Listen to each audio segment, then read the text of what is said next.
आज हम बात करेंगे नेक्स्ट पीरियोडिक प्रॉपर्टी के बारे में, जिसका नाम है वैलेंसी एंड ऑक्सीडेशन स्टेट। तो चलिए जानते हैं वैलेंसी क्या है और ऑक्सीडेशन स्टेट क्या होती है। The number of electrons present in outer most shell of an atom determine the valency of the atom.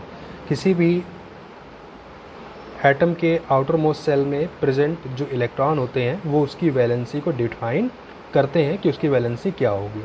ठीक है, यानी वैलेंसी जो है वो किसी भी एलिमेंट के आउटर मोस्ट सेल में प्रेजेंट इलेक्ट्रॉनों पर डिपेंड करती है। फॉर रिप्रेजेंटेटिव एलिमेंट्स, जिनको हम लोग एस और पी ब्लॉक एलिमेंट को रिप्रेजेंटेटिव एलिमेंट बोलते हैं, यानी कि एस और P block element, value is equal to the number of element in outer most shell and for other element it is equal to 8 minus the number of outer most shell electron. Representative element के लिए जो value है valency की, वो outer most shell में present number of electron हो सकते हैं या आउटर मोस्ट सेल में प्रेजेंट इलेक्ट्रॉन को 8 से माइनस करने पर, ठीक है, माइनस करने पर जो वैल्यू आएगी वो उसकी वैलेंसी को डिफाइन करना होगा।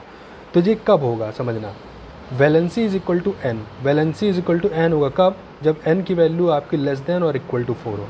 यानी जब एन की वैल्यू आपकी लेस देन और इक्वल टू 4 हो तो आउटर मोस्ट सेल में जो भी इलेक्ट्रॉन होंगे, यानी अगर आउटर मोस्ट सेल में इलेक्ट्रॉन जो है वो क्या है, लेस देन और इक्वल टू 4 है, तो इसका मतलब उसकी वैलेंसी वही बन जाएगी जो उसमें इलेक्ट्रॉन है। बट अगर आउटर मोस्ट सेल में जो इलेक्ट्रॉन है वो 4 या 4 से ज़्यादा या 4 के इक्वल है, यानी लेस इक्वल टू और ग्रेटर देन 4 है, तब क्या करना होगा, तो आउटर मोस्ट सेल के इलेक्ट्रॉन को 8 से माइनस करना होगा। 8 से माइनस करने पर जो वैल्यू आएगी वो उसकी क्या बन जाएगी, वैलेंसी बन जाएगी। तो आपको ये पता चल जाएगा कि कब आउटर मोस्ट सेल में प्रेजेंट इलेक्ट्रॉन उसकी वैलेंसी डिफाइन कर रहे हैं और कब हमें 8 से माइनस करके वैल्यू निकालनी होगी वैलेंसी की। ठीक है, फॉर एग्जांपल अगर हम देखें तो हमने एक एलिमेंट लिया जैसे लिथियम एटॉमिक नंबर 3, तो अगर इलेक्ट्रॉनिक कॉन्फ़िगरेशन करें तो 2,1, आप देखोगे आउटर मोस्ट सेल में कितने इलेक्ट्रॉन है, 1 इलेक्ट्रॉन है, यानी कि ये क्या है, लेस देन 4 है। लेस देन 4 होने पर हमने क्या बताया था, जो वैलेंसी होगी वो इक्वल टू एन होगी, यानी आउटर मोस्ट सेल के इलेक्ट्रॉन ही हो जाएंगे कब, जब एन की वैल्यू लेस देन और इक्वल टू 1 हो, यानी इसकी वैलेंसी कितनी है, 1 है। यही अगर हम बात करें नाइट्रोजन की, तो नाइट्रोजन का एटॉमिक नंबर कितना होता है बेटा, 7, 2,5। हम क्या देख रहे हैं, आउटर मोस्ट सेल में नंबर ऑफ इलेक्ट्रॉन कितने हैं, 5 है। अब ऐसा होने पे क्या देखेंगे आप कि जो आउटर मोस्ट सेल में नंबर ऑफ इलेक्ट्रॉन है वो ग्रेटर देन और इक्वल टू 5 है, यानी ग्रेटर देन 4 है। ग्रेटर देन 4 होने पर हमें क्या करना होगा बेटा, इसको 8 से माइनस करना होगा। 8 माइनस 5 यानी कितना आ गया, 3। यानी नाइट्रोजन की वैलेंसी कितनी होगी, 3, और लिथियम की वैलेंसी कितनी है, 1। तो इस तरह से आप किसी भी एलिमेंट की, यानी एस और पी ब्लॉक एलिमेंट की वैलेंसी को डिफाइन कर सकते हैं। बट आपको क्या देखना होगा, आउटर मोस्ट सेल में इलेक्ट्रॉन कितने हैं। अगर आउटर मोस्ट सेल में इलेक्ट्रॉन जो है वो लेस देन और इक्वल टू 4 है, तो आउटर मोस्ट सेल में जो इलेक्ट्रॉन होगा वही उसकी वैलेंसी होगी। अगर आउटर मोस्ट सेल में जो इलेक्ट्रॉन है वो ग्रेटर देन और इक्वल टू 4 है, तो उसके लिए हमें क्या करना होगा, 8 से माइनस करना होगा आउटर मोस्ट सेल के इलेक्ट्रॉन को, और माइनस करने पर जो वैल्यू आएगी वो उसकी क्या बन जाएगी, वैलेंसी। तो इस तरह से हम वैलेंसी को डिफाइन कर सकते हैं। वैलेंसी क्या है, इस चीज़ के बारे में जाना। अब हम बात करेंगे बेटा ऑक्सीडेशन स्टेट के बारे में। अब हम बात करेंगे बेटा ऑक्सीडेशन स्टेट। तो ऑक्सीडेशन स्टेट है क्या, देखते हैं। On the other hand oxidation state represent the combining capacity as well as the nature of the combining atom. जबकि ऑक्सीडेशन स्टेट क्या बताती है, किसी भी एलिमेंट की कंबाइनिंग कैपेसिटी, मतलब कि कितने इलेक्ट्रॉन कंबाइन कर रहे हैं, कितने इलेक्ट्रॉन का वो लॉस कर रहा है, कितने इलेक्ट्रॉन को गेन कर रहा है, साथ ही जो एलिमेंट ये कॉम्बिनेशन कर रहे हैं उनका नेचर कैसा है, मतलब कि कौन लेस इलेक्ट्रोनेगेटिव है, कौन मोर इलेक्ट्रोनेगेटिव है, या कौन इलेक्ट्रोपॉजिटिव है, या कौन इलेक्ट्रोनेगेटिव है, इस चीज़ पर भी डिपेंड करता है। ठीक है, या सिंपल वर्ड में हम कह दें, द इलेक्ट्रॉन गेन्ड और lost also along with their number. साथ में हम ये कह सकते हैं कि कोई एलिमेंट कितने इलेक्ट्रॉन का लॉस कर रहा है, कितने इलेक्ट्रॉन का गेन कर रहा है। यानी अगर कोई एलिमेंट एक इलेक्ट्रॉन का लॉस करता है तो उसके ऊपर एक प्लस चार्ज आ गया, यानी उसकी ऑक्सीडेशन स्टेट कितनी होगी, +1। अगर कोई इलेक्ट्रॉन 2 इलेक्ट्रॉन गेन कर रहा है तो उसका मतलब उसके ऊपर 2 माइनस आएगा, यानी उसकी ऑक्सीडेशन स्टेट कितनी होगी, -2। ध्यान देने वाली बात यह है कि वैलेंसी को हम लोग किसी भी नंबर, यानी किसी भी प्लस माइनस सिंबल के साथ नहीं लिखते हैं, जबकि ऑक्सीडेशन स्टेट को हम लोग प्लस माइनस सिंबल के साथ लिखते हैं। यानी ऑक्सीडेशन स्टेट हमें ये डिफाइन करता है कोई भी एलिमेंट कितने इलेक्ट्रॉन का लॉस और कितने इलेक्ट्रॉन का गेन कर रहा है, यानी उसकी कंबाइनिंग कैपेसिटी कितनी है। ठीक है, यानी वो किसी एलिमेंट कोई भी एटम इलेक्ट्रॉन का लॉस कर रहा है या गेन करना है। ठीक है, तो ये चीज़ हमें बताता है कौन, ऑक्सीडेशन स्टेट। फिर आगे देखते हैं, many higher element have their combining capacity with different element or under different condition. Thus, they can have more than one type of valency or oxidation state. This occurrence is called variable valency or variable oxidation state.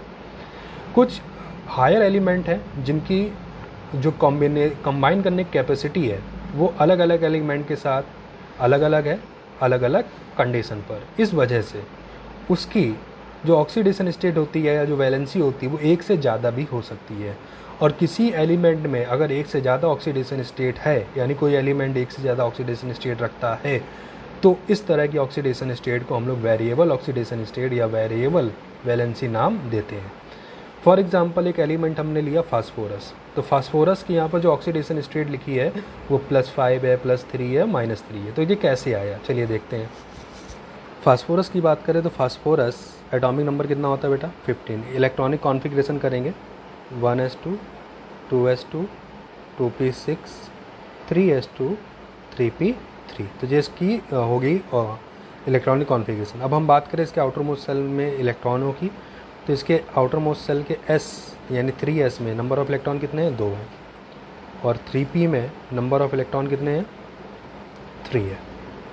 तो अगर आप ध्यान दें, अगर ये अपने outer most cell के 3p से तीनों इलेक्ट्रॉन निकाल दे, तो तीनों इलेक्ट्रॉन निकालने से क्या होगा, जिस सेल पूरी खाली हो जाएगी और जिसकी इनर मोस्ट सेल है वो कम्प्लीटली पेयर्ड हो जाएगी। कम्प्लीटली पेयर्ड होने से ये अपने आप को स्टेबलाइज कर लेगा, और स्टेबलाइज होने से इसकी जो ऑक्सीडेशन स्टेट है, क्योंकि 3 इलेक्ट्रॉन निकाले हैं ना इसने, तो 3 इलेक्ट्रॉन निकालने से इसकी जो ऑक्सीडेशन स्टेट होगी वो कितनी हो जाएगी +3 हो जाएगी। ठीक है। साथ ही अगर क्या देखें आप, अगर जी अपने 3p के साथ साथ 3s के इलेक्ट्रॉन भी निकाल दें, मतलब यहाँ से 3 इलेक्ट्रॉन निकाले और यहाँ से 2 इलेक्ट्रॉन निकाल लें, तो ऐसा करने से आप क्या देखोगे कि इसका ऑक्टेट कंप्लीट हो गया। देखो यहाँ 2 इलेक्ट्रॉन है और यहाँ जो दूसरी सेल है उसमें 2 + 6 कितने 8 इलेक्ट्रॉन, यानी इसका ऑक्टेट कंप्लीट हो गया। यानी अगर p के साथ साथ वो s का इलेक्ट्रॉन भी निकाल दे तो इसमें क्या आप क्या देखेंगे, नंबर ऑफ इलेक्ट्रॉन का इसने लॉस कितना करा 3 2 5 5 यानी +5, यानी इसकी ऑक्सीडेशन स्टेट कितनी हो जाएगी 5 हो जाएगी। ठीक है। यानी फास्फोरस की ऑक्सीडेशन स्टेट +3 भी हो सकती है, +5 भी हो सकती है। ठीक है। यानी ये किसी एलिमेंट को 3 से लेकर के 5 इलेक्ट्रॉन दे सकता है। ठीक। अब दूसरी ओर बात करें कि अगर इसको किसी तरह 3 इलेक्ट्रॉन मिल जाए, फास्फोरस का अगर 3 इलेक्ट्रॉन मिल जाए, तो आप क्या देखोगे, इसके जो p ऑर्बिटल वो कम्प्लीटली पेयर्ड हो जाएगी। पेयर्ड होने से ये अपने आप को स्टेबलाइज कर लेगा, यानी इसका ऑक्टेट कंप्लीट हो जाएगा। ऑक्टेट कंप्लीट हो जाएगा तो अपने आप को स्टेबलाइज करने की वजह से, ठीक है, इसका मतलब ये अपने 3 इलेक्ट्रॉन गेन भी कर सकता है। अगर 3 इलेक्ट्रॉन गेन करेगा तो इसकी ऑक्सीडेशन स्टेट कितनी हो जाएगी -3 हो जाएगी। मतलब कि फास्फोरस जो है वो 3 इलेक्ट्रॉन का लॉस कर सकता है और साथ ही 3 से लेकर के 5 इलेक्ट्रॉन तक वो 3 इलेक्ट्रॉन गेन कर सकता है और साथ ही 3 से लेकर के 5 तक इलेक्ट्रॉन का लॉस कर सकता है। ये डिपेंड करता है कि फास्फोरस किस तरह के एलिमेंट से कंबाइन कर रहा है, जो एलिमेंट है वो उसका नेचर क्या है। यानी कि अगर फास्फोरस क्लोरीन के साथ कंबाइन करेगा, तो फास्फोरस जब क्लोरीन के साथ कंबाइन करेगा तो क्लोरीन की जो इलेक्ट्रोनेगेटिविटी होती है वो फास्फोरस से ज़्यादा होती है। ऐसी कंडीशन पर फास्फोरस जो है वो +3 और +5 ऑक्सीडेशन स्टेट में होगा।